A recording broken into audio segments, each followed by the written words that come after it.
Goeiedag liefde, ek hoop dit gaan uitstekend met jou. Nou hierdie week se tema gaan alles nog, hoekom praat ek en jy oor Jesus? Hoekom moet ons praat oor Jesus? Ons kan tog immers nie stil bly nie. En vandag raak ons aan een van die diepste waarhede, die diepste een van hulle almal. En dit is dit, God se hart vir mense. In 2 Petrus 3 vers 9 lees ons, die Here is geduldig. Hy wil nie hê dat iemand verlore moet gaan nie, maar dat almal hulle moet bekeer. Nou wat Petrus vir ons hierso leer is dat hierdie vers wys vir ons, wat is God se hartklop. Hy wil nie hê dat selfs een persoon verlore moet gaan nie, niemand nie. Nie die buurman wat nooit sy Bybel oopmaak nie, nie die familielid wat sê, wel ek glo niks nie, los my uit, nee, ek wil net, los my net nie. Nee, nie die kollega wat jou geloof belaglik maak nie. Ek weet nie of jy al ooit gewerk het saam met mense wat vir jou uitlag as jy sê jy is 'n Christen nie. God se begeerte, ten spyte van al daai dinge, God se begeerte is dat almal gered moet word. Dis hoekom ons nie kan stil bly nie. As ek stil bly, sê ek in effek vir die wêreld, jy kan maar verlore gaan. Ek gee nie om oor jou nie, ek stel nie belang in jou niks en ek nie lief jou nie. Maar geliefde, liefde dring ons, dit dryf ons om te praat in hierdie wêreld, nee. Eintlik die tragedies van hierdie wêreld, die moorde, die haat, die geweld. Dit wys net hoe dringend die boodskap van Jesus eintlik is. Mense het hoop nodig. Mense het redding nodig. Mense het vir Jesus nodig. Ja, jy gaan dalk bespot word. Jy gaan dalk misverstaan word. Mense gaan jou dalk skeef uitkyk en sê, hoor, hier is nie die tyd en die plek nie. Maar dink net hieraan, hè, mag hierdie jou dryf. Eendag in die hemel gaan iemand dalk vir jou kom sê, ek is hier omdat jy my van Jesus vertel het. Dalk deur jou aksies, dalk deur jou spesifieke woorde, maar dink net vir 'n oomblik, daai persoon kom na jou toe en sê, ek is hier want jy. Wat keer jou vandag om met ander mense oor Jesus te praat? Is dit vrees? Is dit skaamte? Is dit onsekerheid? Is dit omdat jy dink jy weet nie genoeg nie?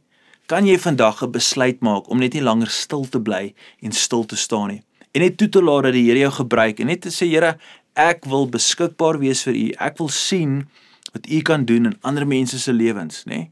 Ek wil jou uitdaag, geliefde, moenie bang wees nie, moenie terugstaan nie, moenie skaam wees nie. Moenie dat verskonings jou dryf om te sê ek kan nie. Ek is nie goed genoeg nie.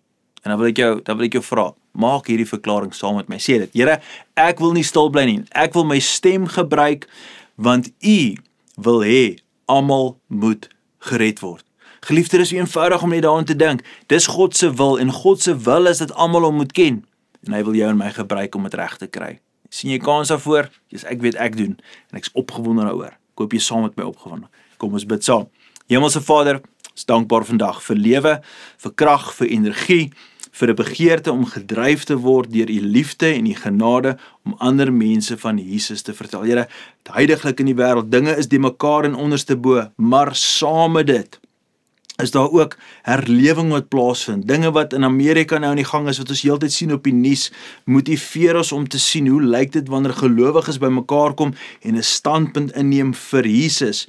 En duisende mense is nou besig om te beleef die liefde, die omgee en die genade van Jesus Christus. Daarom vra ek, Here, as ek sommer bid vir wêreldgebeure, bid ek vandag, Here, daar waar saad gesaai word, dat dit sal val in grond wat reg is om ontkiem te word, dat daai saad wat daar val, dat mense dit sal beleef, dat dit is die goeie nuus van Jesus Christus. Mag die duiwel nie kom steel nie kom roof nie kom verwarring bring nie. Here, ons is so dankbaar dat U is die een wat daai wonderlike werk doen. Wanneer U werk deur mense wat beskikbaar is, doen U bonatuurlike dinge. En ek is dankbaar, Here, vir soveel mense wat in die laaste paar weke as gevolg van ander mense wat opgestaan het vir die liefde van Jesus, impak het in ons wêreld. Ons juig, ons celebrate daaroor, ons is dankbaar daaroor.